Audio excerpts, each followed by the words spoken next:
You'll find out. Small chance of success. What are we waiting for?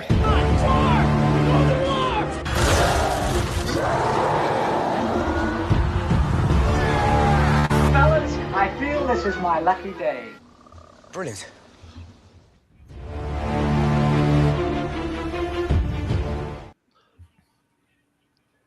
And welcome to another episode of Rankum as my switching does not work as well as it has done in the past. But we're here ranking the Paul Thomas Anderson movies, and it's going to be an interesting list. It's going to be interesting to see what happens. But I've got a great panel here. I've got Dan Scabell here. Dan, how's it going? Oh, going pretty good. I got one of my writers on my website is doing a 10-part series on Paul Thomas Anderson. So this is kind of perfectly timed for the fall Thomas Anderson series going on my website at fromthefourthrow.com right now. So I was glad to be asked to be on. Yeah. I've also got here Wolfman. Wolf, how's it going? Yes. So I am very excited because Paul Thomas Anderson might be, I don't know, I'm a huge Tarantino guy, but it flips back and forth between him and Tarantino as my favorite director. Paul Thomas Anderson might be like my number one. He's just, all 10 of his films, in my opinion, are bangers. And just to be able to have this 10 in your filmography, it's just that it's unreal to me. And going back and forth, this is easily the hardest rankum I think I've ever been on, because I have literally, since I woke up this morning drinking my coffee to literally just a minute or a few seconds before you sent the link, I have been switching up my list consistently. So I am not like super confident, but this is how I will feel, at least for today, at least. And last but not least, we've got Bob, or Outlaw is not as Rod from Terror. Oh, let me get this out for a moment. Hello. yeah, I got this at the screening. I'm doing okay. I'm not stoned, but I'm doing okay. One more thing. Let me just get this because this will be a great occasion here. Yeah. It's. I'm not gonna be my Halloween costume this year. Yeah, exactly. No. I echo what Wolf said. This is one of the best working directors today. He has one of the strongest filmographies ever, in my opinion, especially in my lifetime. And ranking the bottom was easy. The top, not very easy, very difficult. So let's talk about him. But with that, how this works, because there is literally only 10 Paul Thomas Anderson movies, it's just going to go around and vote on what we want at each spot. And then once a movie is unanimously voted in that spot, we'll talk about the movie, then we'll move on to 9 and so on. So basically, it's the last part of I do a ranking, but expanded on. But with that, Dan, what movie do you have at 10? Yeah, a movie that when I first saw it, I didn't. Just say I'll the just movie. say the movie first, then what, like, just in case it's not the one that ends up at 10. Oh, okay. Oh, okay. Inherent Vice. Wolf, what do you have at 10? Hard 8. Jonathan. Inherent Vice. I had Licorice Pizza, but it is going to be Inherent Vice. Now, Dan, you can talk about Inherent Vice. Okay. I forgot. I've only done this kind of rankum twice. This is my second time doing one of these kinds. Yeah. So, Inherent Vice. I saw it when it first came out and had a press screening and stuff, and I didn't hate it, but it kind of meanders. It kind of just goes in crazy directions. I like Joaquin Phoenix, and I know he's worked with Paul Thomas Anderson before and stuff. I just think this one kind of also based on a Pynchon novel, which his latest film is based on a Pynchon novel. I just think it just goes in these crazy directions and stuff, and it just meanders all over the place and stuff. And I don't think there's like a through line that well of a very good through line. You know, Joaquin Phoenix plays the investigator, a PI and stuff, and he's half the time he's stoned out of his mind and stuff. it's just like wacky. It's too crazy for me, and I don't mind a crazy movie once in a while as long as there's a point to it and a plot and a story and a through line. This thing is just crazy and wacky and all over the place. So that's why I had Inherent Vice at number 10. Wolf, what do you think about Inherent Vice? So Inherent Vice is one of those interesting ones for me because when I first watched it, this was like a 3 out of 5 for me. I was like, I mean, it's fine. It's okay. But the more I have rewatched it, that's the thing with PTA. A lot of his films, you can't just watch it the first time and then like that's your full opinion. You have to like rewatch a lot of his films in order to fully understand it, understand where it's going for. And this film, there's a cult of people, especially on Letterboxd, who like adore this film now. And it's been getting those kind of raves lately. And I'm kind of in that camp almost. Like this is like number 8 for me. So it's still kind of low, but like I really love this film now. I went from like a 3 to like a 4 for me on my most recent rewatch. Out of 5, or like maybe even a 4.5. Like I really adore this because this is one that, yeah, it's convoluted. The plot is kind of like a mess, but it's almost like the beauty of it. It's a weird kind of thing where this is a movie that is just purely a vibe movie, where it's a movie that you feel rather than a movie that you understand. And it's like, and you're just kind of living in the moment with these characters and with all the crazy shenanigans that's happening. And so Inherent Vice to me, I mean, and Joaquin Phoenix is my favorite actor, and he's good in this, but we'll talk about another film later on where I think that's his best performance ever in another film on this list. But here he is still really good. The whole ensemble is really good and really fun. And there's a poignancy to it about just like it's about a hippie, and it's about like, you know, hippies' message is about love and just trying to be live in the moment. And I feel like that's kind of like what this movie is trying to convey. Real quick, Malcolm, was Pynchon involved with the screenplay with Inherent Vice by chance, guys? Do you guys know that?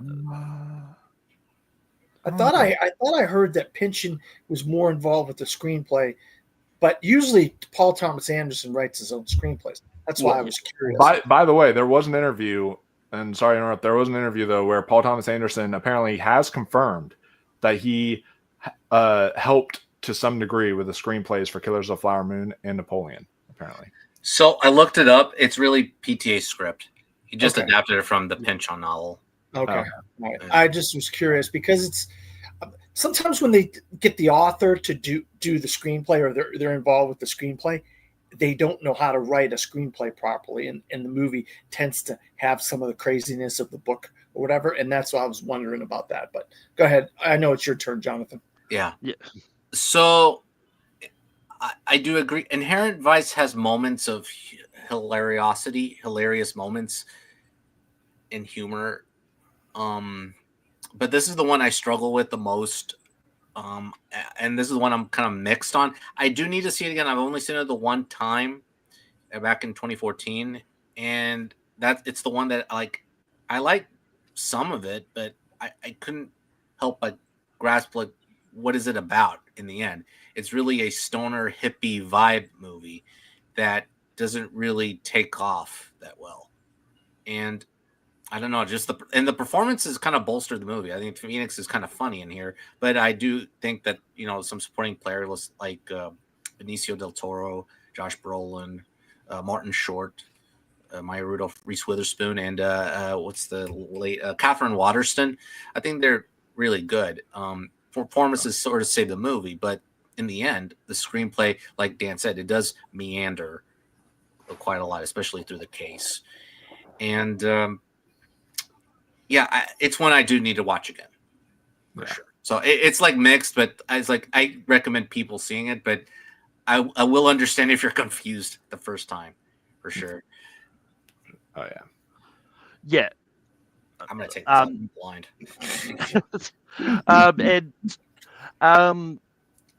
Yeah, like I haven't seen this in a while. Like I didn't get around to actually rewatching any of these just because I didn't really have much time and I had other things I wanted to watch this week. But The long I movies, do, except for one.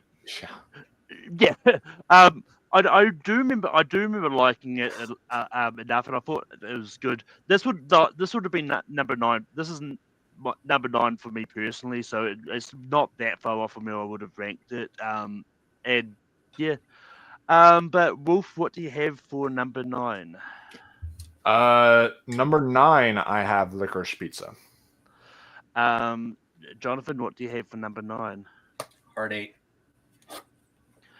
And just so we can, if the movie that you didn't want that you wanted to lower didn't make it, then I'll say Hard 8. Okay, because I'm going off of actual ranking. Yeah, I'm still gonna stick with Hard 8.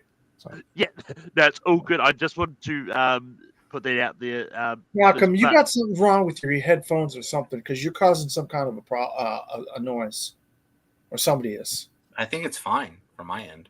I keep hearing deep. Yeah, I mean, see there it might just be on your end, so I can't hear anything on my end. Yeah. Okay. But for number 9, I've got Licorice Pizza. Dan, what do you have? What do you want for 9? And a Hard 8. But Hard 8 is going to be at number 9. Wolf, what do you think about Hard 8? Yeah, so Hard 8 was one that I watched for the first time this year because I was doing my PTA marathon and I was like, I only have one blind spot from him and it was Hard 8. So I finally rented it, and this is this is such a great filmography because this is my least favorite of his filmography, but it's still pretty damn good. Like, it's still a really solid film that kind of where why am I blanking on the actor's name? Philip Baker Hall. Yeah, I almost was going to say Philip Seymour Hoffman. He's great in this film, but like since he worked with two Phillips, I was like almost about to get him confused. So yeah, Philip Baker Hall is almost like a Jesus-like figure in this, where he basically is just kind of more like helping morally these people who are very morally unjust, and it's kind of interesting that he almost becomes like a father figure for like multiple of these people. And I thought that was interesting. And then the ending to me, while it doesn't fully stick the landing, I thought like it was an interesting kind of, I don't want to give it away, but it was an interesting kind of twist that they do with his character. And I think, the performances in here, especially Gwyneth Paltrow, she's great. John C. Reilly is really good. And yeah, Philip Baker Hall is great. Philip Seymour Hoffman is in one scene, and yeah, he absolutely chews up the scenery. It's so great. And I think that the story is very engaging, very riveting. It almost reminded me, like the script almost has that like Tarantino-esque feel to it. Like I thought the script was really good. So overall, still really solid movie, like really solid. But you can definitely see like first-time director mistakes a little bit in there, slightly. Jonathan, what do you say about Hard 8? That's a very good analogy about Philip Baker Hall's character. He's a savior for this guy, this homeless guy played by John C. Reilly. He wants to help him, get some money in the casino, but there's a right way to do it. And I thought to myself, what is the catch? And then we kind of, pay attention to these characters as time passes with him and Baker Hall. And then we meet a few new players like Gwyneth Paltrow's waitress character and Samuel L. Jackson's character, which he's a very mysterious figure in this film. And all these characters play a role into this story, especially in the second half, most focused on the third act, though, where a big secret is revealed, and they're very high stakes. I'm not going to spoil this one because this is one that maybe not a lot of people have seen, and I do recommend checking it out. It is a very good movie. There is a section of the movie where I think it does meander a little bit, focusing on the hostage, and it felt a little off to me. And until we get back to the story, then it does get really interesting and suspenseful. So, and up until the ending. So yeah, and a great performance by Philip Baker Hall. I think it's just an excellent performance. Yeah, this one was a bit of a surprise when I first saw it for the first time. It would have been a couple of years ago now, because I watched some of these for the first time when I was doing a Paul Thomas Anderson trivia match, and that, I thought Hard Eight was a lot of fun. I actually really enjoyed it more than most. This kind of ended up like in the middle of my personal rankings, and yeah, I thought it was a lot of fun. But Dan, what do you say about Hard Eight? Yeah, you could see this is a guy that had the ability is going to be a director that we're going to be looking for in years future. With the 90s was full of indie directors that were making these low budget movies, but he did have a decent cast, and this is the kind of the movie that put Philip Baker Hall on the map. And then you would use a lot of these same actors in his next movie or next couple of movies after this, and yeah, I kind of agree with Wolf in a way. He is kind of a savior type of character, Philip Baker Hall is, but yeah, I mean, you could see the early signs that he was going to be a great director in the future, and he was going to be someone that we're going to be watching out for in years to come. And this, look, Hard Eight is not a bad film at all. It's just when you're reviewing a filmography and a person only has so many movies in their filmography, something's got to be towards the bottom. And I really did like this movie, and I'm glad that Jonathan didn't spoil a whole lot of it, because I think it's one of those movies that is underseen by a lot of people, and I do recommend people have a chance to see Hard Eight, because it's a really good movie. Mm-hmm. But Jonathan, what do you funnily enough, we're going to move into the Hard Eight spot. I think I know what you were trying to do, Malcolm. It's like, no, it doesn't earn it. It doesn't earn to be number 8. So I put Licorice Pizza. No, funnily enough, I wouldn't have gone Hard Eight for number 8, but I also had Licorice Pizza. Dan, yeah, I am. I had something else, but I'm going to change it and I'm going to go with Licorice Pizza, because I think, thinking about it, I think it fits more in the A spot than higher up. So I'm going to change something in my head of what I had, and I'm going to go with you guys, and I'm going to go Licorice Pizza. And Wolf, what do you have at 7? I'm also going to go with what might be the grossest food combination out there: licorice pizza. Well, it's technically not pizza; it's records. Yeah, I know, but like if you were to put licorice on pizza, that'd be pretty nasty. So, yeah. But Licorice Pizza is going to be at 8. Jonathan, what do you think about it? So this one, I understand that this is a divisive movie. Take the U out of there, unless if it's something else, in New Zealand. But I understand that this is a divisive movie. This is another one of those hangout movies, vibe movies like Inherent Vice.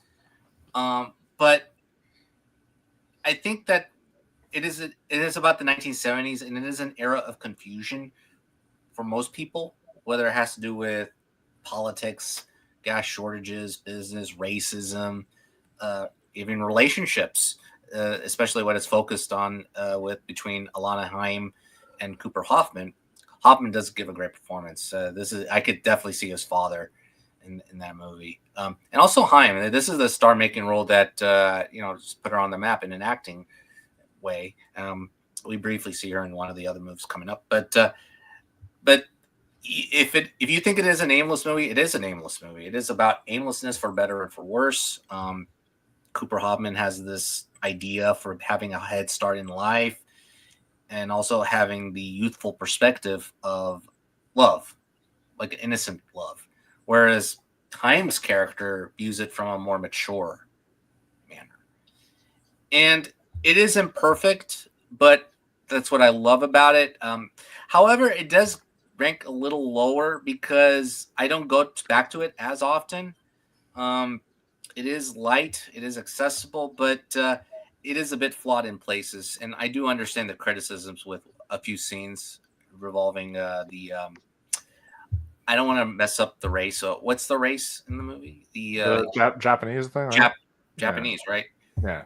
No, I understand that, but I think it's just an interesting, nice little movie about the flaws revolving around romance. So. Yeah, this is one of those ones that the first time I watched it, I liked it, rather I wasn't that in love with it. This is my personal number 10, but once again, I don't hate any Paul Thomas Anderson movies. I think they're all good to some degree. So um, this is one that if I had the time, I would have actually gone back to rewatch because it's the one weirdly enough, it's the one I remember the least of what happens in it, but I remember liking it enough. Dan, what do you think about Licorice Pizza?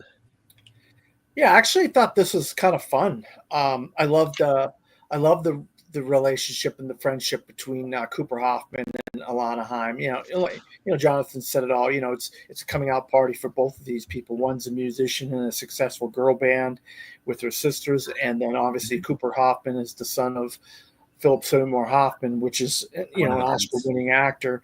Would you say? One of the greats.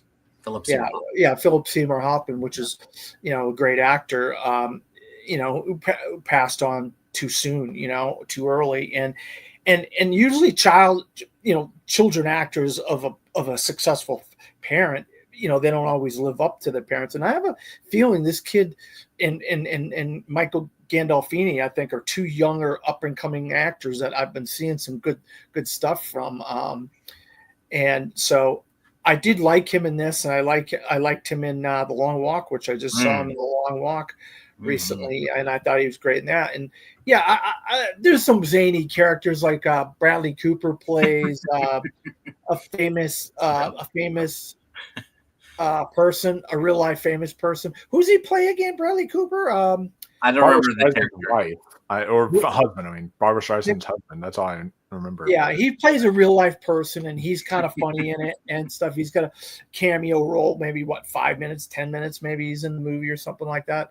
And he's like off the wall and wacky and stuff like that. And this movie does have some interesting things in it. And there's a movie we haven't got to that I don't like as much as this, but I saw kind of the writing on the wall where the ranking was going. I was like, yeah, you know what? I'll just go with the flow and put this lower. But yeah, I actually don't think this is a terrible movie. I think it's a decent movie. And John Peters is the person you're thinking of. Yeah. Yeah, he's just crazy. Bradley Cooper. He's crazy. Yeah. SAG nominated for this movie, which was crazy. No, he did not get nominated. No, I said SAG nominated. He was nominated for the Screen Actors Guild. Yeah, he was. Oh, I forgot about that. That's what SAG, and that was one of those shocking things where we were like, "Whoa, what?" Because the Screen Actors Guild. And I saw the movie. I was like, "Okay, it's a funny performance." Yeah, and I love 70s movies, so I love the cars and the clothes and the hair and all that kind of stuff. That just brought me right back to the 70s, which is what I love about these kind of period pieces.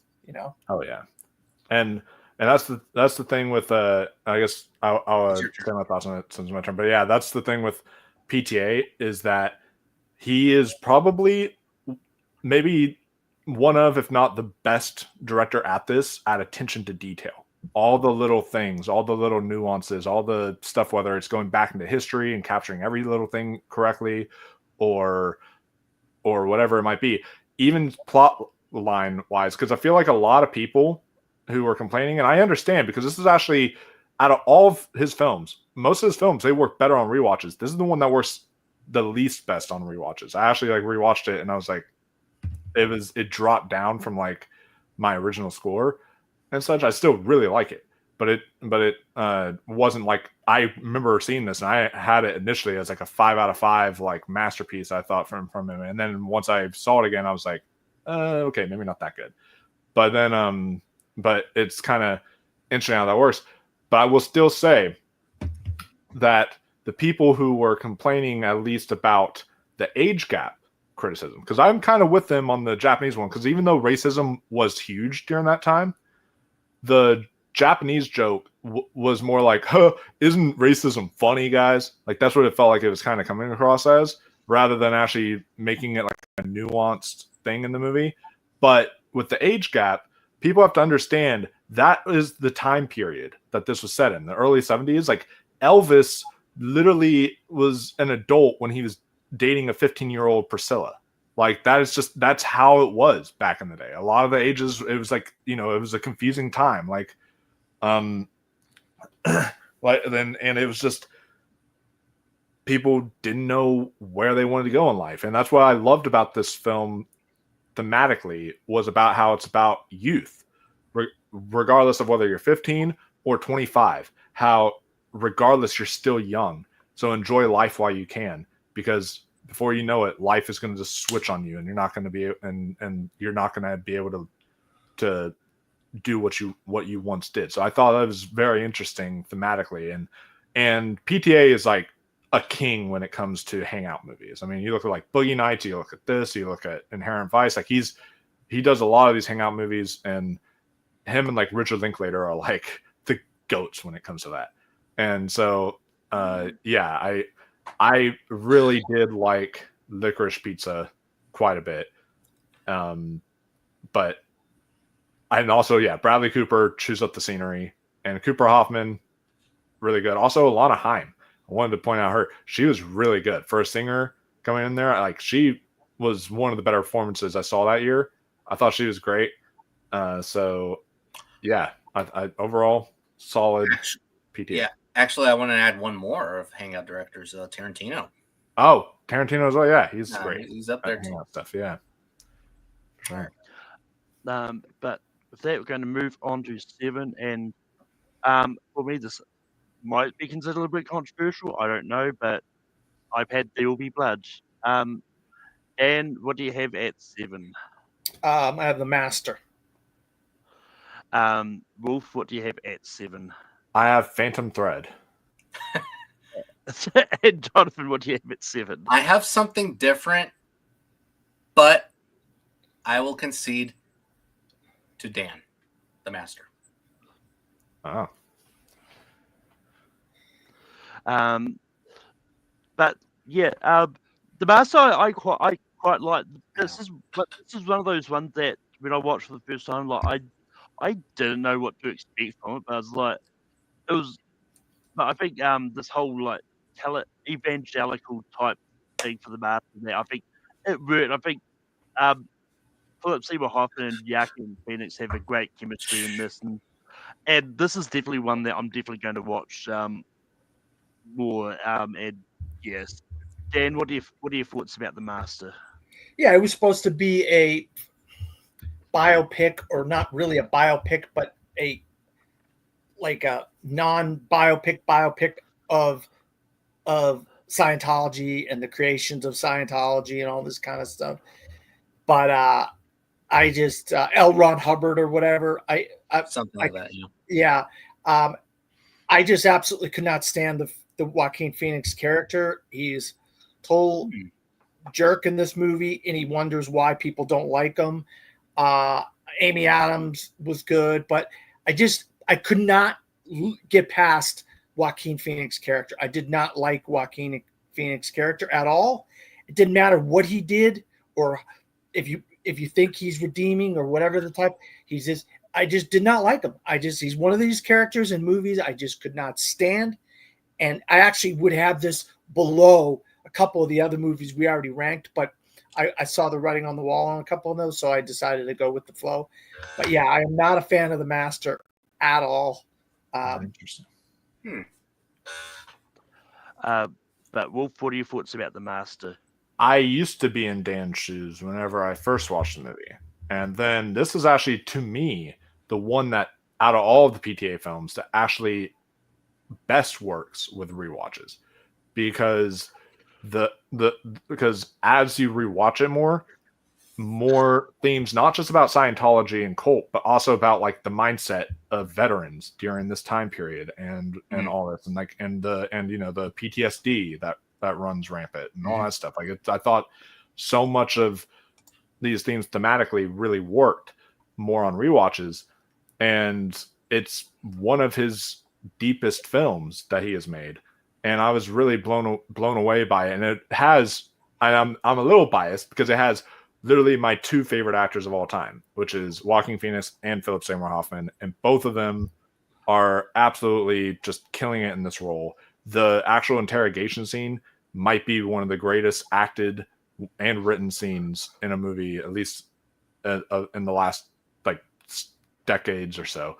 Like it's excellent, and yeah, all the other supporting cast is really good, and the score from Johnny Greenwood this is such an underrated one, guys. Like the score in this, go back to it and listen to it again. Like just visually, we're going to talk about another film that is maybe also his most visually stunning film, but visually, this is also a masterpiece because of thematically how the visuals capture what certain characters are going through. It literally opens with like waves crashing in a current, like just going crazy, and that is to give you the psyche and the inside of what Joaquin Phoenix's character is going through, and all this other stuff. And so it's interesting kind of visual exploration as well. Yeah, this is truly a masterpiece in my eyes, and for me, this would maybe be like in my top 5, possibly. The more I rewatch it, the more I'm just blown away. So. And Jonathan, what are your thoughts about The Master? Well, I had to compromise. The Master would be my top 5 as well. But the thing is that I like that Paul Thomas Anderson's movie here is a little more ambiguous than answering questions. It's more about a character. It's a character study. It is a character study of Joaquin Phoenix's character, who is this lost soul and struggling to move on to the next chapter. But when he's alone, he is embraced by this leader who offers some genuine companionship. And while he's being mentored by Hoffman's character, he's either sober, drunk, or under this dark spell. And also, for example, he imagines women naked or naked women dancing, when Dodd is talking to people. And you basically see the point of view from Phoenix's character's perspective. I think his name is Freddie, but yeah, it's an interesting movie. So whether you agree with this philosophy or not, I mean, it is a very captivating movie. And I did watch this actually for the first time this year since probably when it came out, and it does hold up. It holds up really, really well. Dan, I'm curious, how many times have you watched The Master? A couple times. Like a long time ago, or like... Yeah, I haven't watched movies that I don't like. I don't watch them that often. I would give this one another chance, actually. Because I had the same exact thing with Phantom Thread as well, where I watched Phantom Thread, and the first time I was like, yeah, that was good, but like, I guess, or fine. But then like the second time I watched it was like, or third time I watched it was when I was like, oh, this is incredible. So, that kind of happened with those stuff. But if I had to compromise, I'll put The Master at 7. It's fine. Yeah. But there's one movie that I will not put it in. That has to be here at 6th. That I'm not going to put it at the top 5. Forget it. No. But yeah, just quickly, I was looking it up for some reason, and yeah, the character's name is Freddie. But the film's inspirations for The Master was very all over the place because it was partially inspired by L. Ron Howard, as was mentioned. It was also inspired by early drafts of There Will Be Blood, the novel V by Thomas Pynchon, John Huston's documentary Let There Be Light about PTSD in veterans, Drunken Navy stories that he was told of for Magnolia, and then the life story of John Steinbeck. So a lot of different inspirations all over the place in this movie. Okay. but then what do you have? What do you have for 6? Punch Drunk Love. Wolf, what do you have for 6? Phantom Thread. Jonathan, what do you have for 6? Punch Drunk Love. I'm sticking with There'll Be Blood. But Punch Drunk Love will be at number 6. Dan, what do you think about Punch Drunk Love? Yeah, I mean, PTA didn't up till this point didn't do any I mean, there's romance and stuff in Boogie Nights, but it's not a romantic film. It's not a rom-com or anything like that. And Punch Drunk Love is he kind of explores different kinds of themes, and he took an actor that we really don't see in a serious role. He kind of is a goofy actor, Adam Sandler, and he kind of gives him a kind of a really good role, him opposite Emily Watson here. And I really like the chemistry between these two.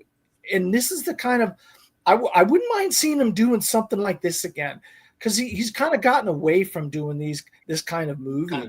And in his filmography, he's kind of done some kind of crazy stuff lately, some off the wall stuff. And I wouldn't mind seeing him explore these kinds of themes again in a movie, because I thought this is really a good movie that people just don't talk about that often. And especially, but you started seeing the signs that Sandler could actually act in here, with Uncut Gems and the basketball movie he did. And then I guess he's decent in Jay Kelly that's coming out soon. Rain Over Me as well. That he did. Yeah, so this is the beginning of Sandler's kind of through line of being a decent actor, and not being a slapstick comedy guy like we've all come to know him on as SNL. But I really did like this movie in the romantic relationship between him and Emily Watson.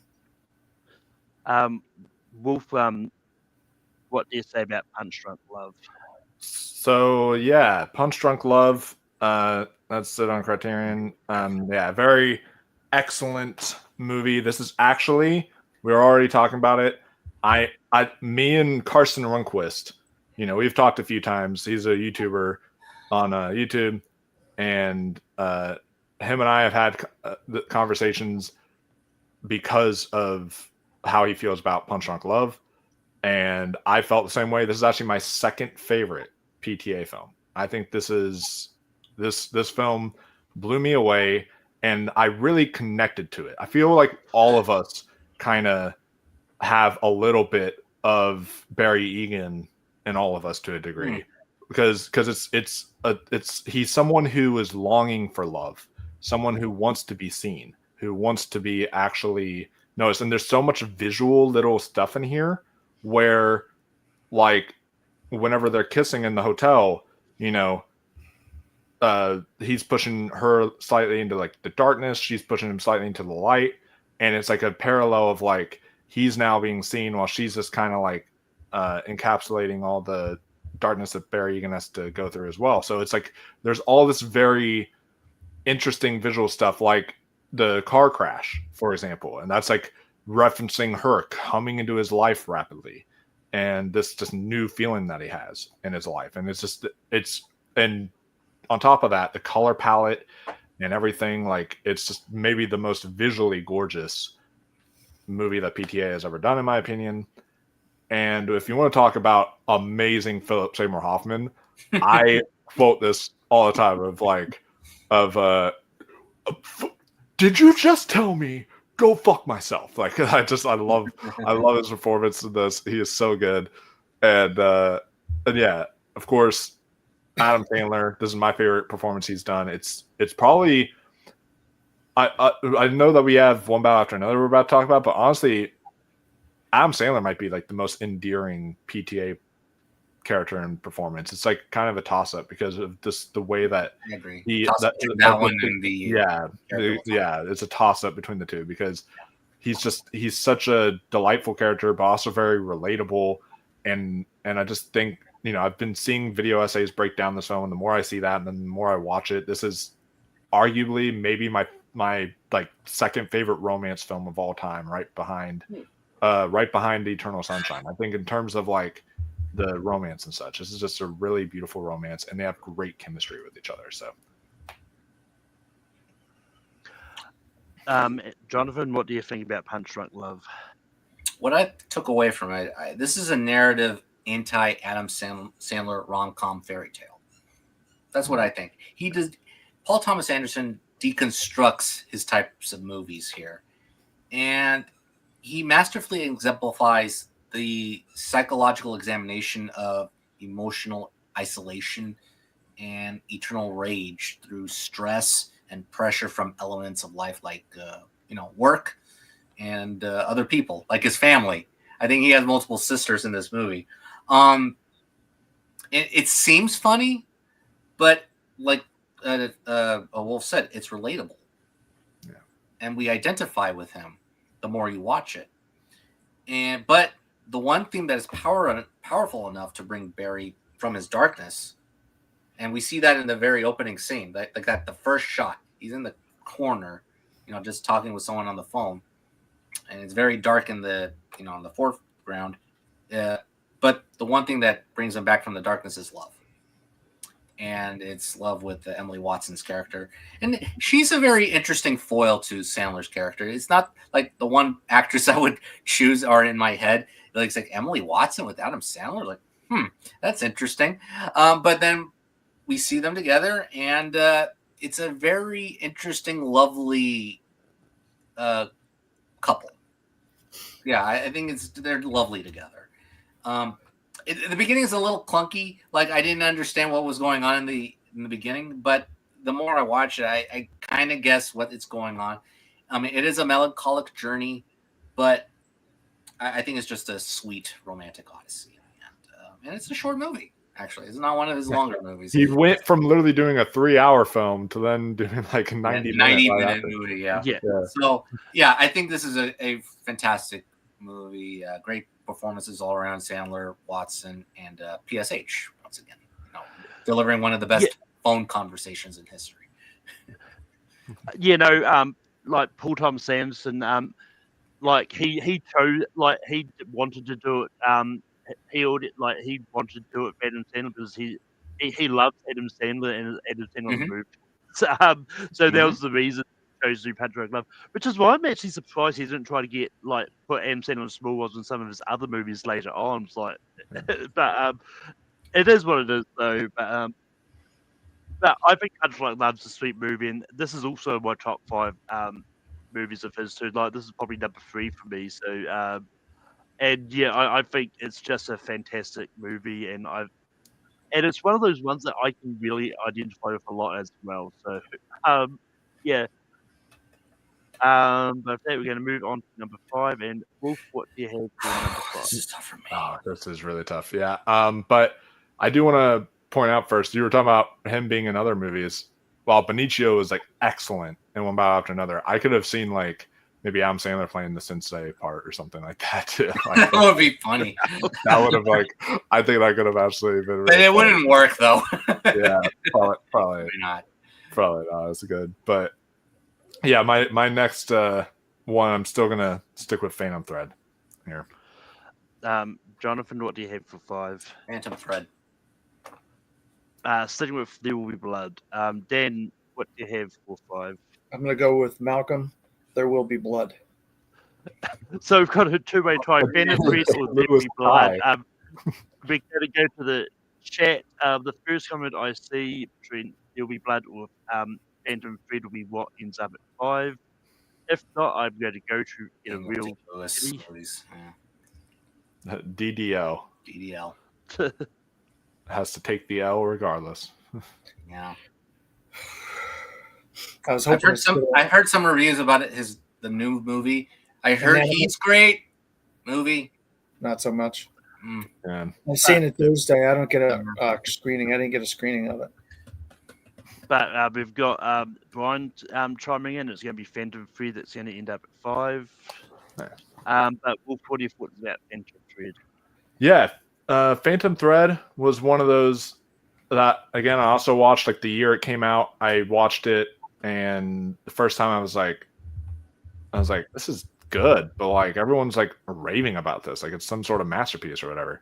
and then it took me another watch, like how theaters will do their stuff like right before the Oscars are happening. I watched it again, and then it completely blew me away, and I understood the themes, I understood the ending, I understood everything that was going on here. This is kind of it's funny, we just talked about a beautiful kind of fairy tale romance with Punch Drunk Love, and now we're talking about like a twisted dark romance here with Phantom Thread, about like how it's in some ways about how far one would go for love, about kind of like it deals with subjects of like abusive relationships and other stuff, and how people overcome that, and it's really interesting thematically what it has to say there. The costumes, obviously incredible. It deserved its costume design win. The score here is my favorite Johnny Greenwood score. I think the score here is excellent. In my opinion, it should have won best score that year. Like, it was an excellent score. I think it was very, very good. And again, much like whenever we talk about Phantom Thread, how like Paul Dano is like holding his own against Daniel Day-Lewis. Daniel Day-Lewis, who is exceptional in this film, Vicky Creeps is holding her own with Daniel Day-Lewis. You're like, damn, she is like just on par with him right now. And when I first watched this film, I was like, oh man, this is a great drama. I rewatched this film now, like I've seen it the third time, and I caught this especially on the third time. This movie is like wickedly funny. Like, there's parts where it is like kind of laugh out loud at times. Like some of the insults that he says and some of the like burns that he makes are really hilarious. So I'm a big Phantom Thread fan now, and this is from this point forward, all these movies that we're going to be discussing are like 5 out of 5 like masterpieces for me. Like, they're all like exceptional works of art, and this is one of those included. So, but Jonathan, what are your thoughts about Phantom Thread? No, I echo what Wolf said. These top 5 are excellent. So I will say this: the first 3 times I watched it, I didn't quite get the ending on why it wrapped up like that. Now the 4th time, and I just watched it actually not too long ago, actually last week. When I watched the movie very carefully again, I thought to myself, I got it. Now I get it. I get what the ending's all about in the end. And basically the message is that across that ending, it's quite valuable and blunt, but it's quite damaging. What I think it means that Alma's love and support casts a shadow on Reynolds Woodcock's concentration and perfectionism. And even though he just wallows in psychological despair, his perfectionism in the dresses precedes his reputation. Although, in the end, even though he seems like he adapts to his methods, his routines, in the end, he needs Alma. He needs Alma, and he does not need to succumb to his own game, against her, like he did with the other women. Like in the first few scenes, we see him with this woman at the breakfast table, and he's ignoring her, and because he's concentrating on making another dress, and he's basically drawing it on paper. So, yeah, at first I thought it was going to be, oh, here we go, another boring period piece, but it's Paul Thomas Anderson. I'll give it a chance, and then he makes an unconventional period piece that is quite savage. And I think that's the right word to describe this movie. It's really savage, and a little funnier than you expect. So, yeah, I agree that Creeps really matches DDL here. And also Leslie Manville. She's quite feisty as the sister, especially that one scene where, they trade a little insults and she gets the upper hand. So wasn't Leslie nominated too? I think. Yeah, that was a surprise nomination. Yeah, because I thought Creeps deserved a nomination as well. I was sad to not see him. I remember that Manuel was definitely getting the buzz, and then at first, like, maybe she may not get it because this was released towards Christmas. Yeah. Oh, and then she got it. So yeah. So no, this is a great movie. Yeah, no, this is one of those movies that like I remember when I didn't actually see this when this came out. I think I saw this a little bit later, but like um but I remember it's like going if a movie where costumes are a big part of it does not get nominated in costume design, then I don't know about what's good. But it did get nominated in costume design, which is good. That's like, if it didn't, it'll be one of those weird ones as like a movie about it's about fashion stuff that doesn't make it into costume design. There would have been blood. Yeah, there would have been. But yeah, looking at the nominations for score, Mount Soft Wolfman's score, and they're all really good scores. Like, I actually prefer the Shape of Water score a little bit more than Phantom Thread, but I do like this. They're all very strong scores, like, and I'll even defend the Last Jedi score as well. I think that was good as well. So it would have been a tough score category that year anyway. But yeah, I think Phantom Thread is a really interesting movie. And just that scene of the whole breakfast and all that, I think it's just a lot of fun and yeah, Buttering the toast. Yeah. And it looks like we're seeing a Daniel Day-Lewis resurgence, even though he's supposedly retired. But Dan, what are your thoughts about Phantom Thread? Yeah, I thought for a minute there nobody was going to say anything about Leslie Manville because she is amazing in this. She is just, I mean, her mannerisms and her barbs and her just the way she presents herself is just so incredible in this movie. I absolutely loved her so much. She was such a, you just wanted to hate her, but you just loved her at the same time because she was so just crazy and sinister and kind of, but you know, the weird thing is, you see trends in movies, you see trends where people start copying other movies. This movie isn't that old and people are copying it already. There's been at least 2 movies that I've seen in recent year where people are poisoned by mushrooms. And it's like, what? Why did this become a trend in movies? I don't know. I don't get it. I don't understand it. This movie did it. And then you're like, I've seen 2 movies since then where people are poisoned by mushrooms. Wait, I'm like, which ones are you talking about? I've seen little indie movies, like a French movie I just seen recently that people are being poisoned by mushrooms. But like you guys said, the in something else I saw not that long ago, I just can't remember off the top of my head right now, Jonathan. But the costumes are incredible. I mean, this movie is a love letter to costume making, dressmaking. The period that it took place in, it was beautiful. I love that house and everything, the main house that they lived in and stuff. Yeah, there was a lot of good stuff here. Paul Thomas saying he ain't just gonna chalk it up to just whatever he's gonna do. It's gonna mean something. And Daniel Day-Lewis ain't gonna take a character unless he sees something in it, and he goes all in on whatever character he's playing. I thought he was great. We've seen him in 8.5, was it 9 or whatever, and that wasn't that good. But I think this is a much better kind of role for him than 9 was. I mean, I think maybe he might have been miscast. I know that's, oh God, how dare you say that? Daniel Day-Lewis is miscast. I think he was miscast in 9.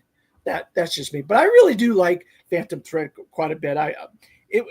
It's one of those movies you just got to kind of absorb and kind of just enjoy all the stuff that's going on, Yeah, it holds up very well.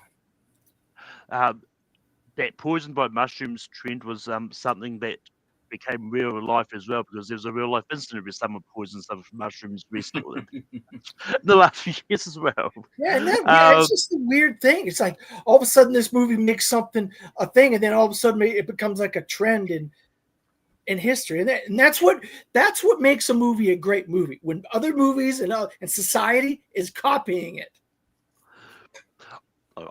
I don't know if that's something people should be copying, but anyway, moving on. Jonathan. Now real life relationships are going to start copying, and they're going to say, "Hey, I saw in Phantom Thread." Yeah. What? What? I think we need to break up. But here's a portobello. So I love this movie, but It just came out, so I'm gonna put one battle after another. Sticking with There Will Be Blood. I got There Will Be Blood. And Wolf. And I was gonna go Boogie Nights.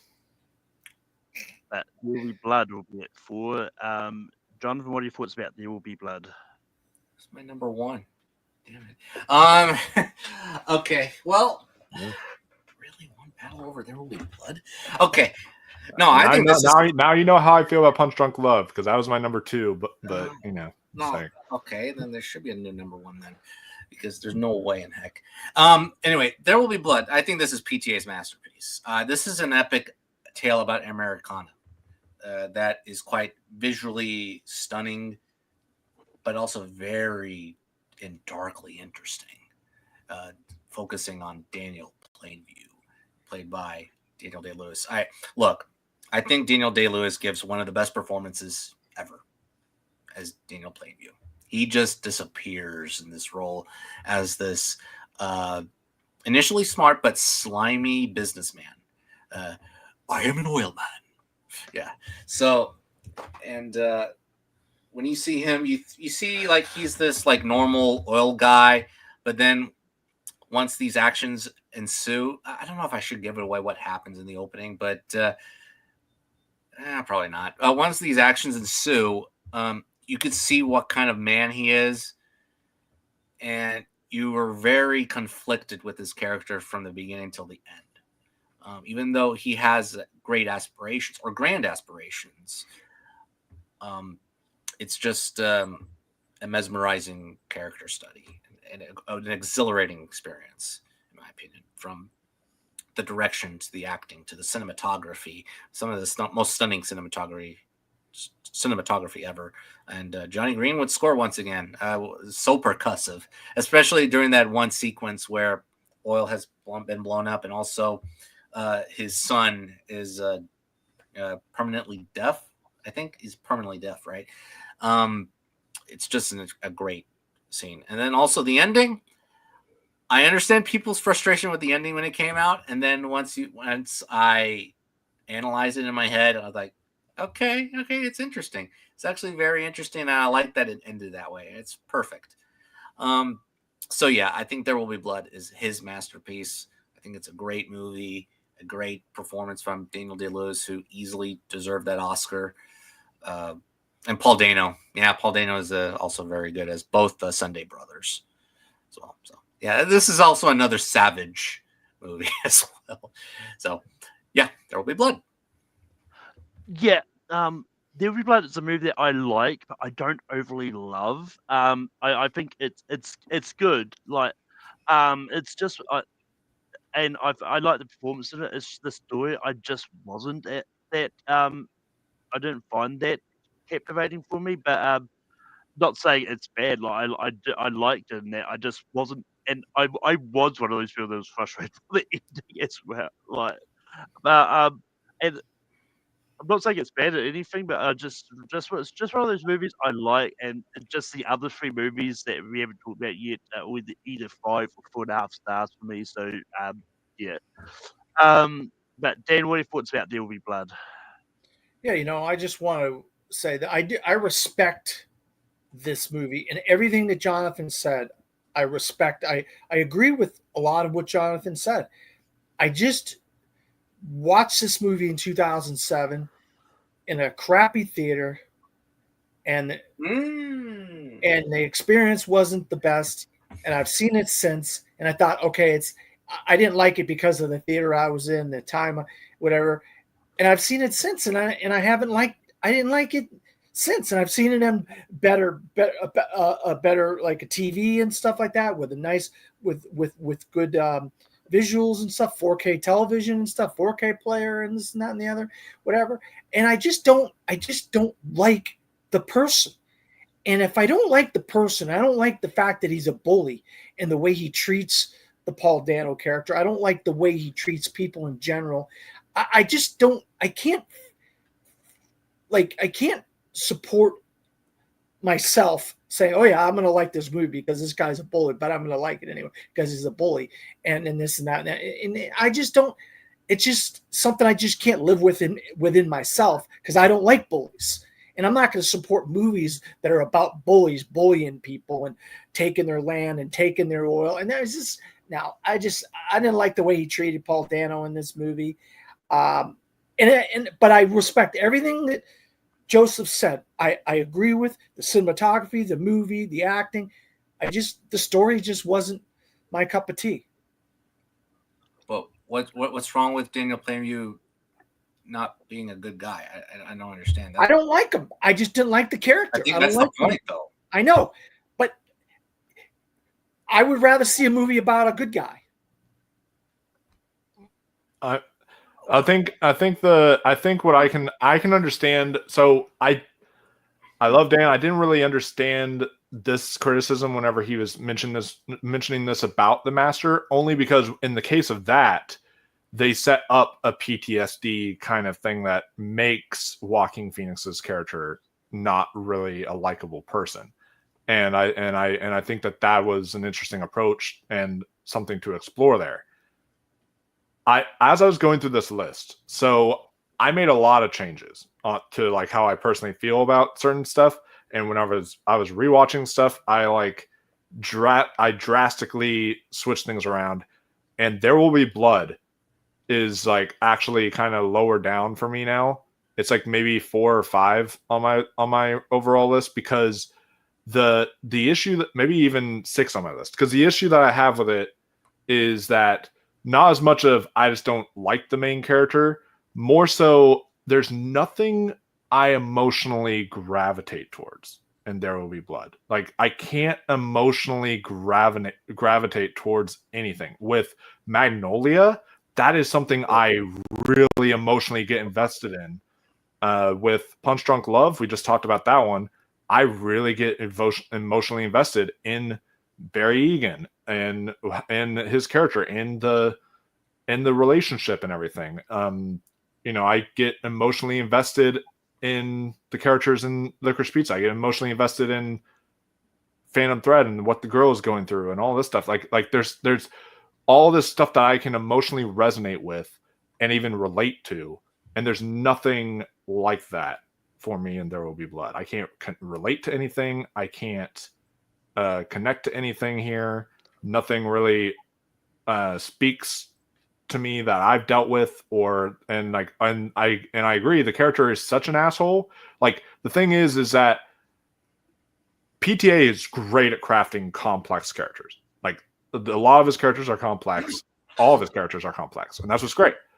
But all of his characters who are complex aren't straight up like absolutely evil and sadistic human beings. And I will say that he is an evil and sadistic human being in this movie who is leading it. And at that time, it's like it definitely left me disturbed, and I understood that's what it was going for, and that's what I liked about this film. That's why I still like it. It left me disturbed, and I guess if that's the emotional feeling you wanted me to capture, then sure. But like, I never emotionally resonated on a personal level with anything in it. Yeah, and I want to just I hope not. I just want to say one more thing to Jonathan. I'm not going to sit here and say I don't like movies because there are bad guys in other movies that I like. You mean the bad guys are not the main characters, or Yeah, and the bad guys in other movies, I like the bad guys because I like the story that the bad guys are in, and I resonate with the world that those characters are in. I'm not going to sit here and say, "Oh, I don't like bad guys in movies." I just don't like this guy in this particular movie. And that's what I'm trying to say is I just don't like No Country for Old Men, for example, which won the Oscar this year. Like that is a movie where the bad guy literally wins. Spoiler alert. I mean, it's been out for ages, but it's a bad guy I actually like. Well, actually, the bad guy wins in this one too. It's like and the bad guy wins in this too. So it's kind of like it's a bad guy in that movie that I actually like. I like Javier Bardem and Tom but the difference is he's a supporting player. Yeah. He's not a main character. But moving on to number 3, I've got Magnolia in my number 3 spot. Then what do you want for number 3? Boogie Nights. Wolf, what do you want for number 3? I will also go Boogie Nights. And Jonathan, what do you have for number 3? What the fuck is happening here? I put one battle after another. But Recency bias. Sorry. Okay. I rewatched these movies recently. Okay, so there's Recency bias. recency Oh, bias. we're going to talk about a lot of the a-holes in this movie. Oh, but yeah, what seems to be a trend here, Boogie Nights was my number 1. And this is one I watched for the first time. Well, I think I rewatched this year actually, but so I haven't seen it before. But I really love Boogie Nights. I think it's and it's one of those ones like it's a very interesting movie about like the porn industry and all that. And I think like this is one of the movies I think is just fantastic. I think it's incredible, and it's one of those movies that honestly it maybe kind of seems like it was the one that made me think it's like I think I'm actually a fan of Paul Thomas Anderson now I've seen it. This is the one that made me say it. And yeah, it's just one of those ones. I think it's got the humor, it's got the the story is very captivating. And I think it's just a really good movie. But Dan, what are your thoughts about Boogie Nights? Yeah, I don't think I've ever seen a movie about the porn industry as good as this movie is about the porn industry. And it's got one of my main guys in it, Mark Wahlberg, a Boston guy, Dirk Diggler. He did do a short called The Dirk Diggler Story before this. And I believe it was before this. But the cast like Julianne Moore, Heather Graham, Philip Seymour Hoffman, William H. Macy, Burt Reynolds. I believe Burt Reynolds, correct me if I'm got a nomination for Best Supporting Actor in this. Yeah, he was like the director of the porn movie or whatever they were making or whatever. He's the clothes, the sets, just the period costumes, all that stuff was so good in this movie. It's funny. It's got heart to it. It's got a really interesting story that delves into, like Malcolm said, the porn industry and stuff. I really enjoy Boogie Nights. I go back to it more than I do some of these other movies. Yeah. But Wolf, what are your thoughts about Boogie Nights? Yeah, Boogie Nights, a great, a great movie about the porn industry, and I agree, the best movie about the porn industry. There was one that came out a few years ago called Pleasure that was also like really good, and that was an international very film, explicit, but very very explicit. But yeah, that was another one that was very good though, still, and really dark. Yeah. But that's probably the second best movie about the porn industry to exist. But this one was also really exceptional. I'm not a Mark Wahlberg guy. I think that he, as an actor, I think he just plays the same part in everything for the most part. Like he's just not that great. But here, this is easily his best performance, I think, in Boogie Nights. And then Burt Reynolds is exceptional in this, and I like how it kind of takes a turn in this because it starts off kind of fun. You get the drug fueled kind of craziness of the 70s, and then whenever the 80s starts up, all that kind of regret that happens from that time of the 70s starts to kick in, and it becomes darker, and I thought only he could like master those two level of tones really well here. And so I thought that is great, and the final scene is one of the best final scenes in a PTA movie. I thought the ending was exceptional, and yeah, the Alfred Molina scene. No one's talked about that yet. The Alfred Molina scene is one of the best PTA scenes in any movie, and yeah, Philip Seymour Hoffman's also great in this, and kind of made for some really good like queer representation too with his character and such too. So, and at the end of the day, I liked how this is just kind of like a found family kind of story. Like all these are people are almost like a family in and of their own, and I really liked that, and it's definitely makes for one of the best hangout movies of all time. And Jonathan, what are your thoughts about Boogie Nights? Yeah, this is actually perfectly placed in number 3 on my list, and no, this is an excellent movie. I think it really captures the spirit of the 70s quite well, and happier spirits. They're a found family of sorts, but also the dark transition to the 80s that represented in like one scene, one shot, no pun intended, one shot of a person blowing his heads off. Where it's going to go, the 80s, and it's going to be dark times for not just the characters but also for the industry itself. I think they're transitioning to videotape, if I'm not mistaken, and then the porn quality itself, I mean, it's not as great according to Burt Reynolds anymore. I mean, he gets bored at times when he's making the movie, and the actors are not as good. It's not a happier feeling, and Burt Reynolds is very impressive at this movie at capturing all these amalgamation of feelings, not towards just the industry, but also towards certain characters like Julianne Moore, who plays a very complex character in this movie. She's not just a porn actress, but she's also a mom. And that backstory is quite heartbreaking when she's in that room in the hearing, debating, settling about who's going to take the son. And then that shot when she's crying is like, okay, you know what happened there. So it's a great movie, fantastic film, innovative film, one of the best ensembles of all time, in my opinion. I think it's perfectly casted. Hey, if you had a best casting category in that time, I think that would take it. Yeah, they're all fully formed. They're all fully fleshed well. Mark Wahlberg does give my favorite performance here. Yeah, they're all great. And it's an excellent movie. One of the best of 97, one of the best movies of the 90s.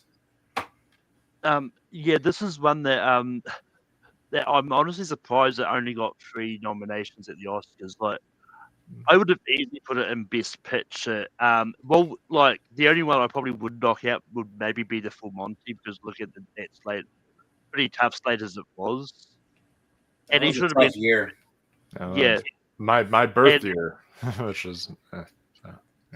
And he should have been in for Best Director over Atom Eoghan, because I have no idea what the suit here after. Ooh, I disagree on that one. No. That one I disagree. Yeah, that is a powerful film, but and he did a great job too. But with that, we're going to go through vote for number 1. We'll still talk about the number 2 as well. But so number 1. This will be the number 1. Yeah. And it's going to be between One Battle After Another and Magnolia. So, Dan, what do you have for number 1? I have Magnolia. Wolf, what do you have for number 1? I also have Magnolia. And Jonathan, what do you have for number 1? Magnolia. And for me, just because it's the one out of the two I've got the highest, one after another. Okay. It's interesting. Okay. Yeah. But we are going to be talking about One Battle After Another first. And we may or may not go too deep into spoilers, but I'm just going to give a spoiler warning now. If you haven't seen the movie and don't want to know anything about it, either mute us, and I'll put a warning on screen. Yeah, something like that. But Dan, what are your thoughts about One Battle After Another? Yeah, I feel like Paul Thomas Anderson has touched on a lot of different types of subject matter over the years. Pretty much 30 years he's been making movies. Almost 30 years, yeah. Yeah, almost 30 years he's been making movies. 10 movies, if you count shorts, probably about 13 or 14. But 10 movies in 30 years, he's touched on a lot of different types of subject matter. But I think this is the most mainstream of any movie he has made up to this point. Yeah. I feel like it's hit the zeitgeist of our world that we live in today, our country that we live in today. It's got characters that are doing things, and are involved with other people. There's a mixed race relationship. There's people sheltering people from coming over the border. There's political. There's politically charged military people who are trying to change their whole perspective on their career and stuff by getting rid of somebody. They're trying to eliminate people so they can better themselves in society, in a secret society of hoity-toity Christmas white boys.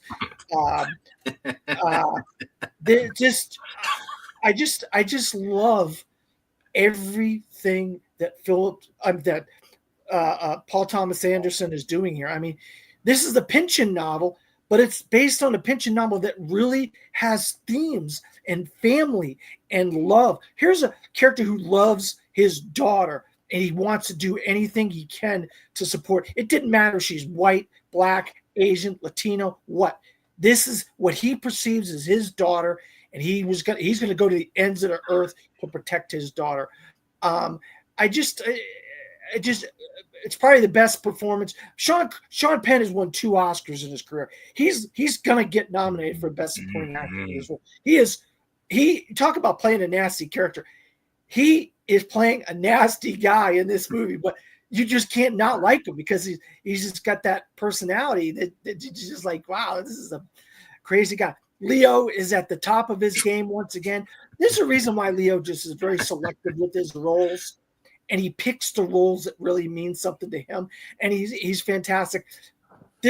I saw Presumed Innocent on Apple, and Chase Infinity. She's in it. She's not like a major part in it, but she's in it. She's good in it.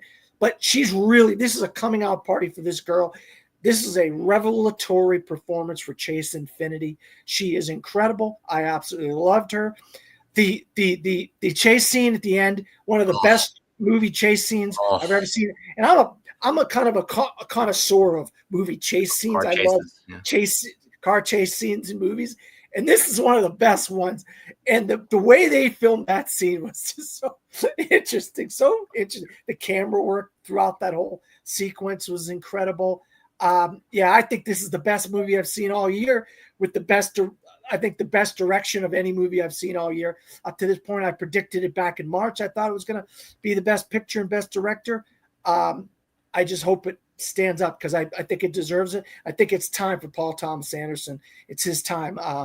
I know the popularity contest of the Academy Awards. Well, guess what? It's his time. It's this one. And look, I'm not going to lie.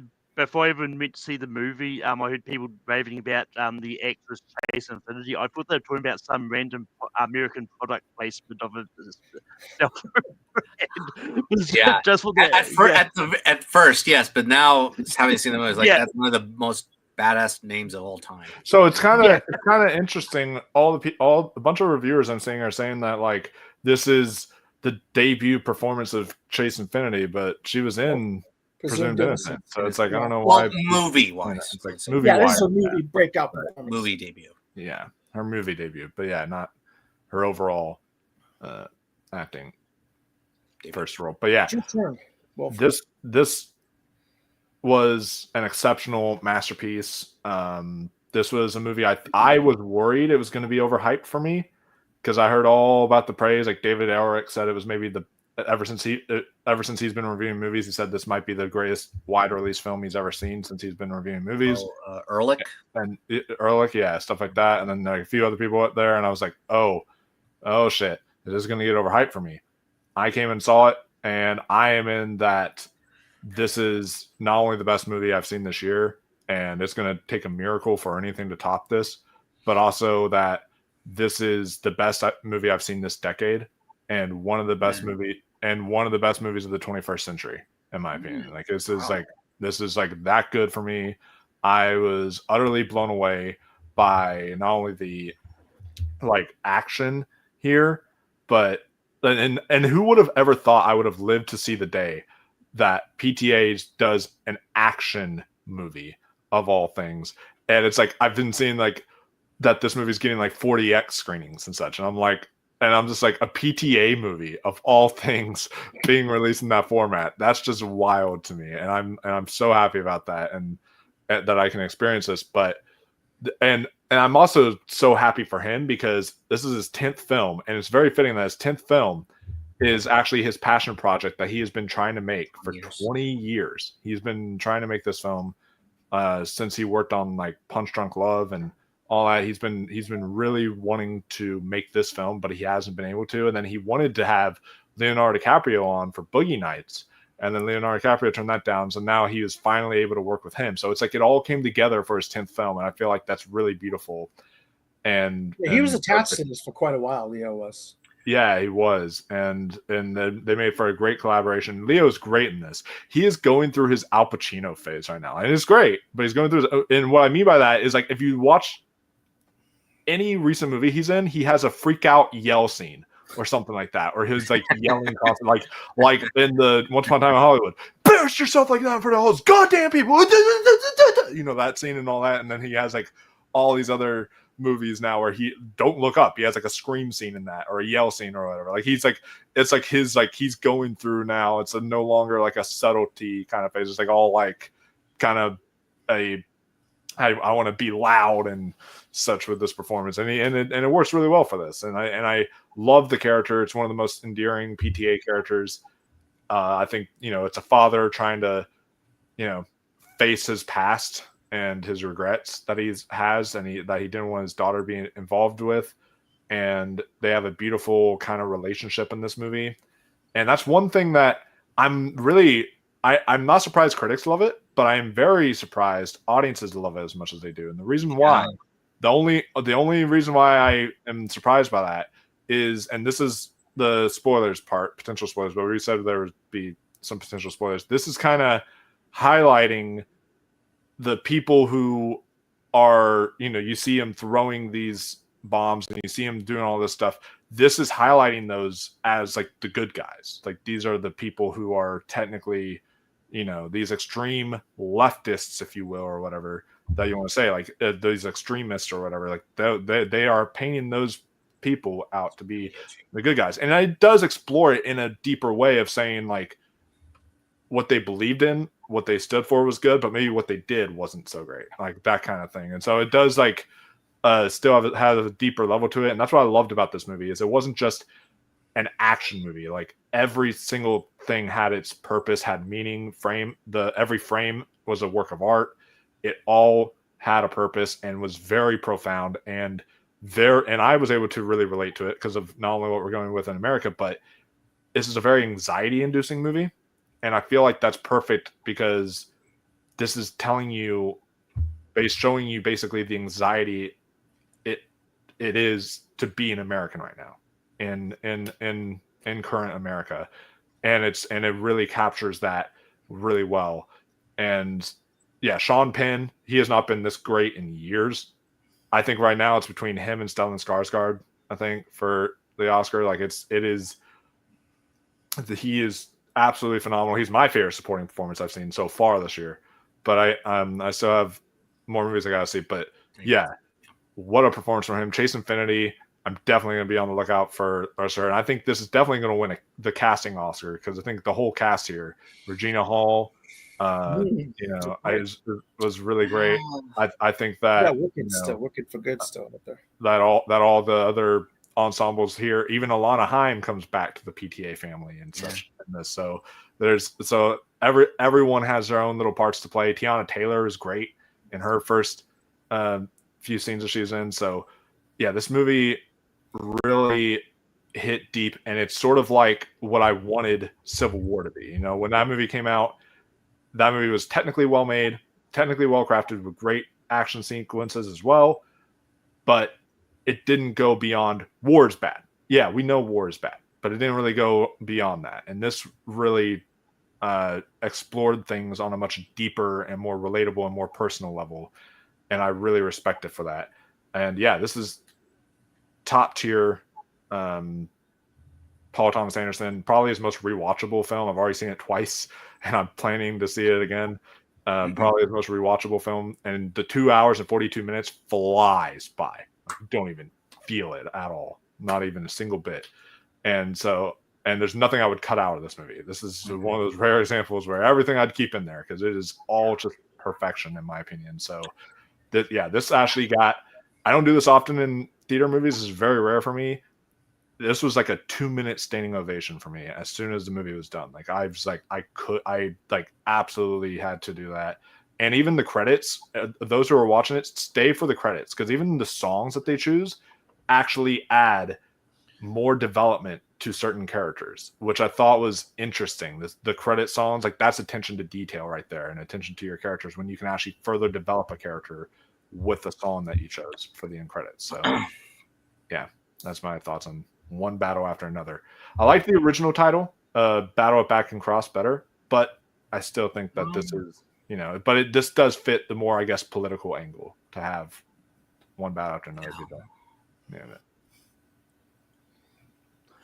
Jonathan, what do you think about one battle after another? Well, back to that previous title. There is a battle of Back and Cross, but it's just like that one sequence, and then that's it. I mean, that's it. This is my favorite movie of 2025 so far. Look, we have 3 months to go. It's going to take a hell of a movie to knock it out in my top spot. And good luck to the rest of the movie slate for knocking it out. I'm going to approach it from the comical perspective because it's not entirely serious. It's actually kind of funny. It is kind of funny. And PTA tried to do it a little bit in Inherent Vice. It didn't quite fully work to its success, with the pinch and tone. Here, it works very well. And I'm going to concentrate on one sequence. That sequence where Sensei Sergio Benicio del Toro is helping these illegal aliens coming onto the tunnel. We get, speaking of the prescient timeline, not just the blacks, but also we see the illegal, I would say Mexican aliens, from the Mexican border. We see their perspective in one sequence. It's masterfully crafted. Not just that, but also Leo's situation with his phone and also the code words. And that phone's conversation, that second one or the third one, I think, in his place is probably the funniest scene of the year for me because you relate to it regardless of the situation, whether it's like a code or whatever, like a password. But in his case, it's desperation, but it's also very funny.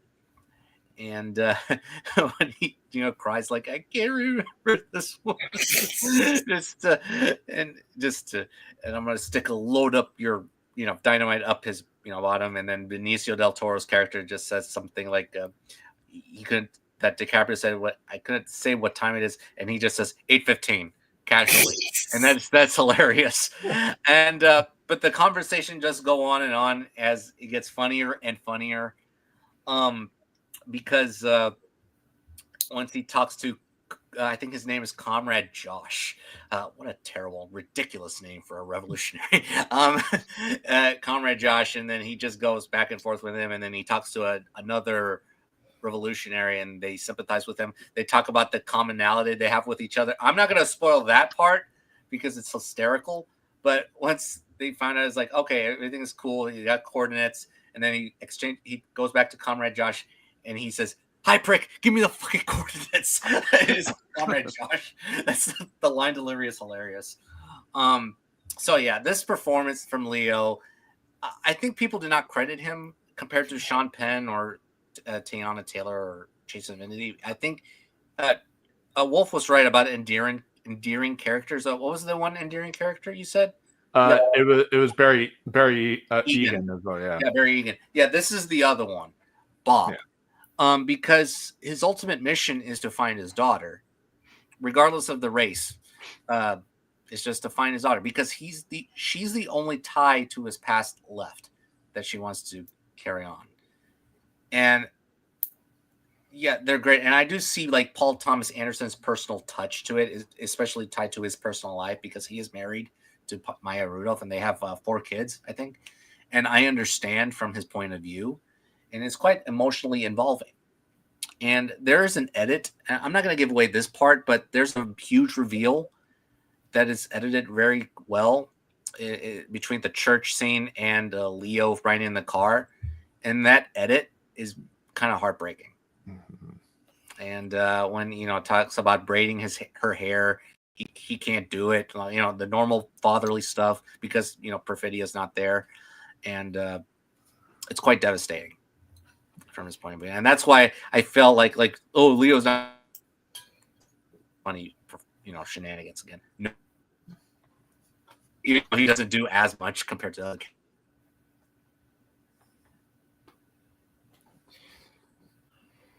I think we've lost Jonathan briefly, but he seems to be really frozen. Yeah, no, just me. But yeah, I thought it was just me too. It was like, but no, it's not. But what I get expect is,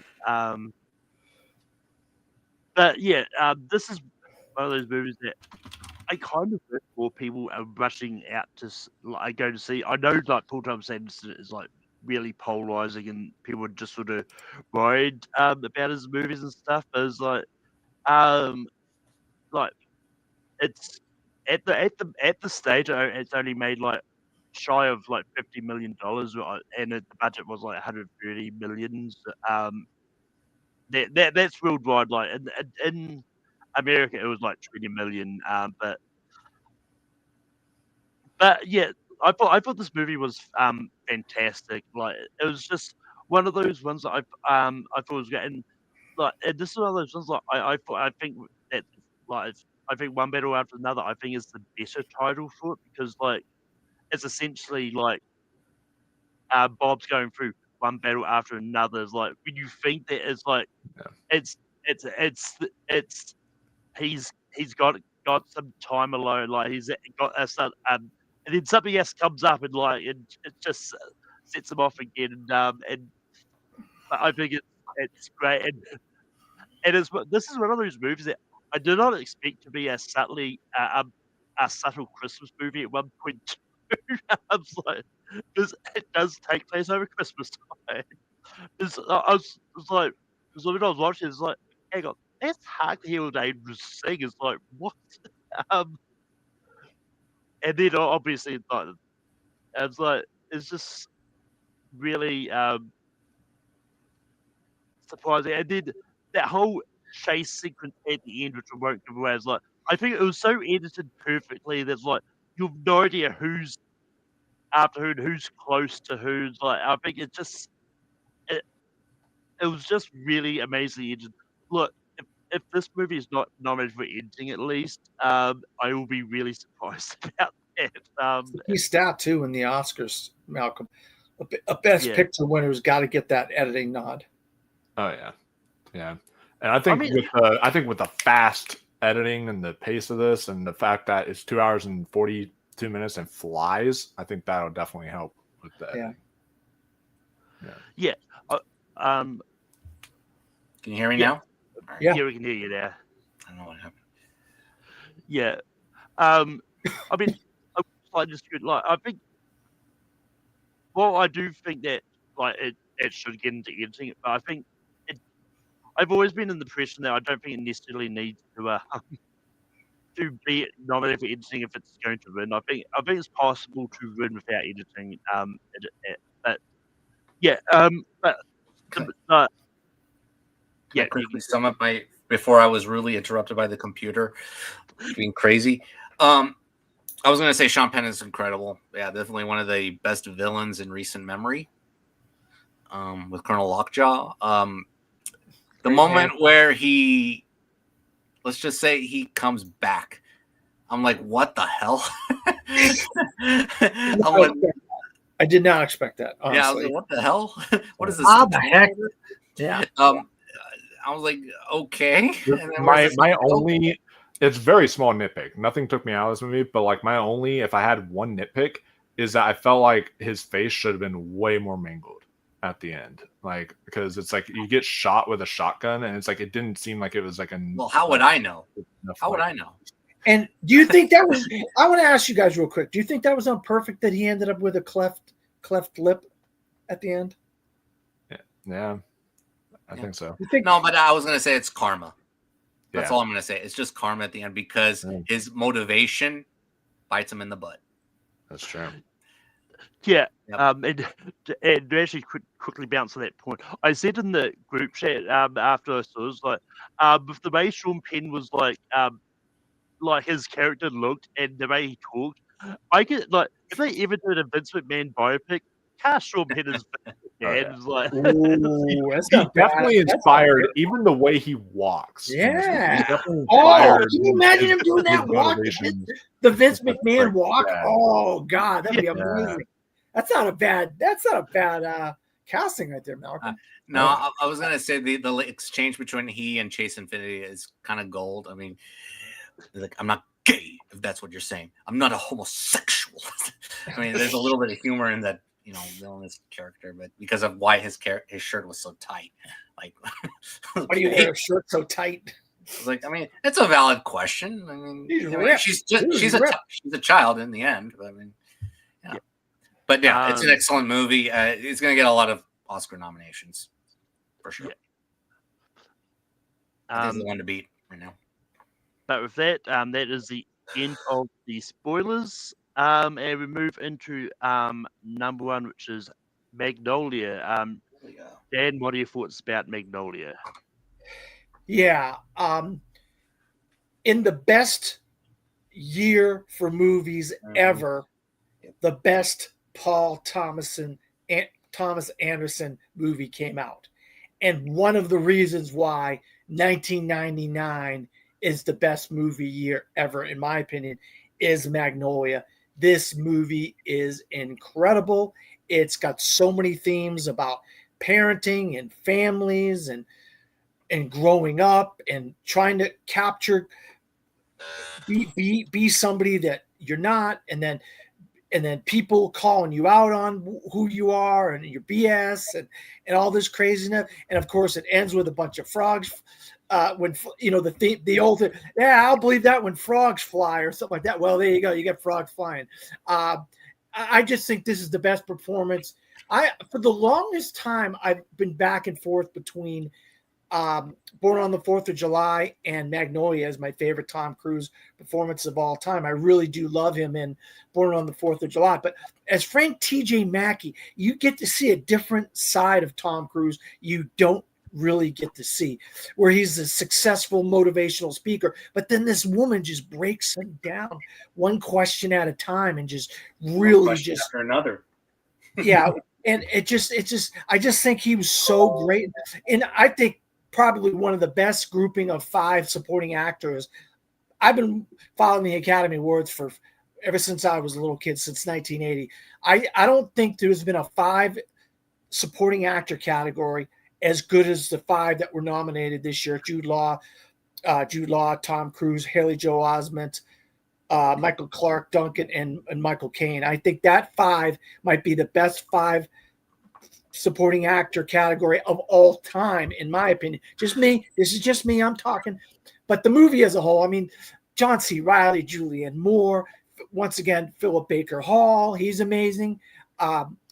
Just Jason Robards, Philip Seymour Hoffman, guys he had worked with, people he had worked with previously in the couple of movies before this and stuff, and he works with some of them afterwards. I just think the themes, the interwoven themes, how all the characters fit together and the stories fit together. I mean, I just absolutely, I'm sure if you had the Chris Masterpiece thing, you could play it right now, Matt. I honestly believe this is a masterpiece of a movie. I don't know what else to say about this movie. I just think it's an incredible, incredible movie. I go back to it all the time. I just think it's amazing. If I had the Chris Masterpiece thing, I probably would have been used it so many times in this episode, because so many times people have said it multiple times. Really? I didn't hear anybody. I don't even remember anybody saying Masterpiece. I thought that was the first time anybody I've heard it a few times. Yeah, I said it for one battle after another and such. Okay. I just must have slipped my head because I don't even remember. But yeah, Magnolia. But Wolf, what are your thoughts about Magnolia? So Magnolia is a film that when I first watched it, it's interesting that this was like my number 5, number 6 PTA for me initially. And then on my most recent rewatch, I was like, fuck, this is the greatest PTA movie of all time. Like, this feels like every single thing that, like, it's insane to me that he made this movie so early in his career, because this feels like a movie that a director would make at like the end of their career. Like, this feels like, you know, a magnum opus or something for a director and such. And then this was only his 3rd film to do that.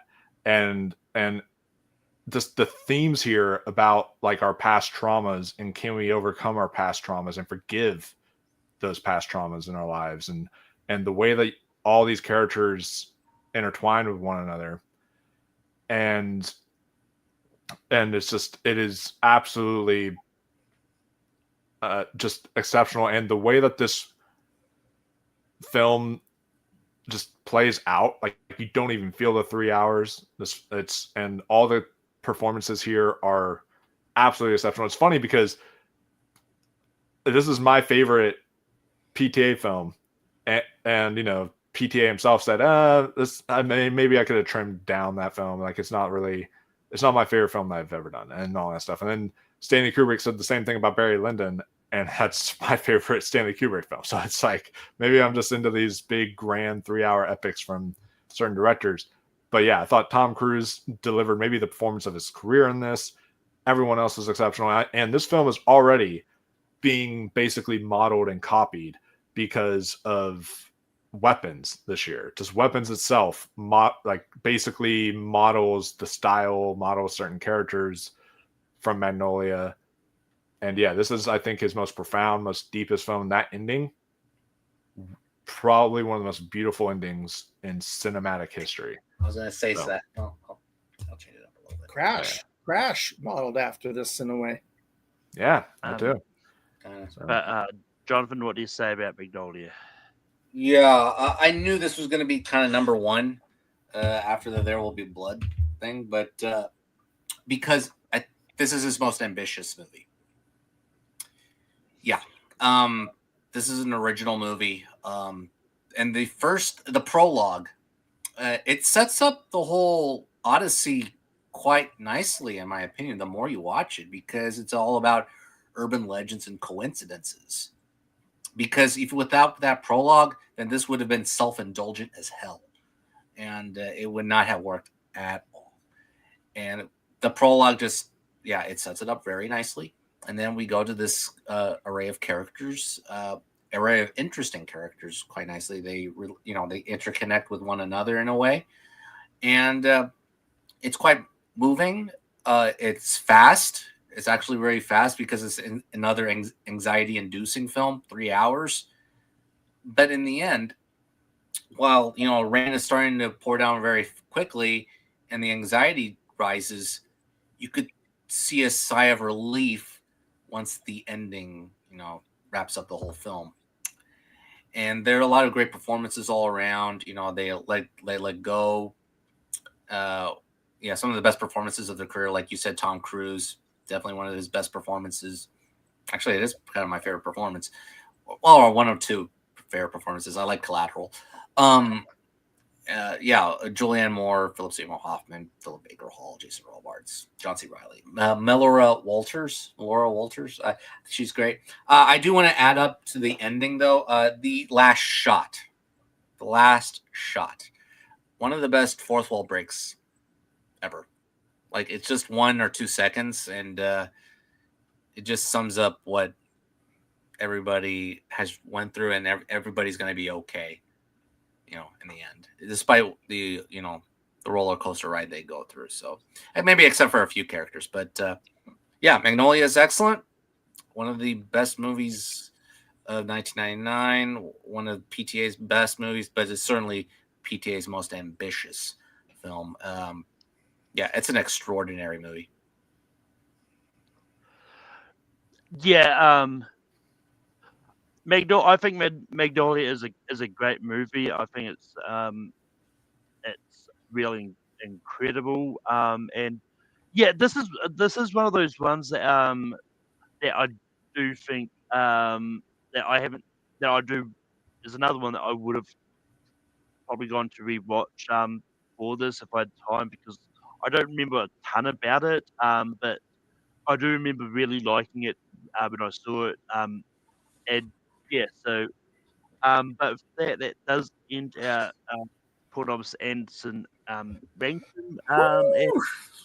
Yeah, and I guess you could say the ranking list was one battle after another. Yeah. But um, but with that, next week will be top 12 sports movies of the 2000s. Hmm. That should be an interesting list. Um, but before we go, I go into plugs because I meant to do this first before I went to that. But our top 10 Paul Thomas Anderson movies according to this panel. At 10, we've got Inherent Vice. At 9, we've got Hard 8. At 8, we've got Licorice Pizza. At 7, we've got The Master. At 6, we've got Punch Drunk Love. At 5, we've got Phantom Thread. At 4, There'll Be Blood. At 3, we've got Boogie Nights. At 2, we've got One Better After Another. And at number 1, we got Magnolia. But Dan, where can people find you online? You can find me under my name, Dan Skip Allen, on Facebook, Twitter, Instagram, Threads, Blue Sky, X, or any variation of DP Skip Allen or from thefourthrow.com. Also, I am the owner, editor-in-chief, and head film critic of fromthefourthrow.com, where right now there is a Fall Thomas Anderson 10-part series going on with my writer, Jacob Cameron, who you guys all know, and he just sent me his review of Magnolia, which will release this coming Friday on the 3rd of October. But he's got a couple other ones already on there, Boogie Nights, Hard 8. So go on from Fourth Row and read Jacob's reviews of a couple of PTA films. Also, I have that review of One Battle After Another on my site from my other writer, Brian Suspielis. So if you want to read what he thinks about One Battle After Another, you can go on there. Also, I'm over on the Chasing Labels channel where we're right in the middle of creating a game show called Movie Mutations, where the first episode should be dropping pretty soon. We're working on practice games and stuff. Also, I have my Movies Down Memory Lane series. We just did Willy Wonka and the Chocolate Factory, and then I'll be on the Unwatched pile on Tuesday. So I'm over there a lot, and whenever I'm invited, I'm over on the Movie Hero Network, and then also when I'm invited, I'm over here on the Dill Pickle Network with Dylan Randazzo and Chadwick Webb. So you can find me. I'm all over the place on the interwebs. Wolf, where can people find you online? Yeah, you can find me on my channel. Here's the thing, where the PTA coverage is not gonna definitely stop. It's just starting here, and then we will be doing a PTA ranking video, probably actually tomorrow, on the channel over on our channel, me and Tristan. So you guys can stay tuned for that. And then also on Tuesday, we will be doing a One Battle After Another special discussion talk on Awards Roundtable, just simply breaking it down and like discussing where it'll place in all the awards coverage and where we could see it getting into and what we could see it winning and stuff like that. So that should be a really fun time. Of course, the news show is continuing on the channel as well, and we're covering Peacemaker week to week. So we only got a couple more episodes left of that. So yeah, with Oscar season starting up, Award Roundtable is about to kick off even deeper now. So a lot of that will be happening. And of course, October, I got some spooky stuff planned for that month. So y'all can be on the lookout for that and much more. And Jonathan, where can people find you online? Yeah, you can find me on social media platforms on Twitter, Instagram, Letterboxd, Blue Sky, and Threads at different variations of Cinecaro, Instagram. Hey, it's a few days early, but let's get spooky season started. Yeah, it's going to be Body Horror Movies Tournament. That's what's going to be the tournament this upcoming, actually tomorrow. I got to get that started, actually, stats and all. But yeah, it's gonna be Body Horror Movies Tournament. And also, there's still a little bit of time left to submit your personal favorite horror movies list of the favorite horror movies of the 21st century so far. Your list will be added to the overall list of the top 31 movies of the 21st century so far. So I'm going to count down each day, see which will be the best one of the who will be number one. So yeah, you still have some time. You could send me your list, or I'll send you the link, whatever. But yeah, there's a little time because the deadline is today. And also, you could catch me on the Movie Hero Network on Friday. We're going to discuss courtroom dramas and legal thrillers. I know what movies are going to be on there. It's going to be a stacked list. Let's just say that. It's going to be very stacked. Interesting movies overall. And yeah, we're going to have a little bit of fun there. And also, yeah, you could catch me on other shows on Movie Hero Network. Yeah, most likely, like, horror movie related for sure. Yeah, so see y'all in October. And you can find me on Tape Productions hosting Ranking every week. Next week is Top 12 Sports Movies of the 2000s. I also host Spare from the Past on my own personal channel, Malcolm Smith Media. Next episode of that will be on WrestleMania 12. And I pop up here and there from time to time. And yeah, but until next time, that is the end of Ranking for today. And yeah, go out here. Small chance of success. Whoa.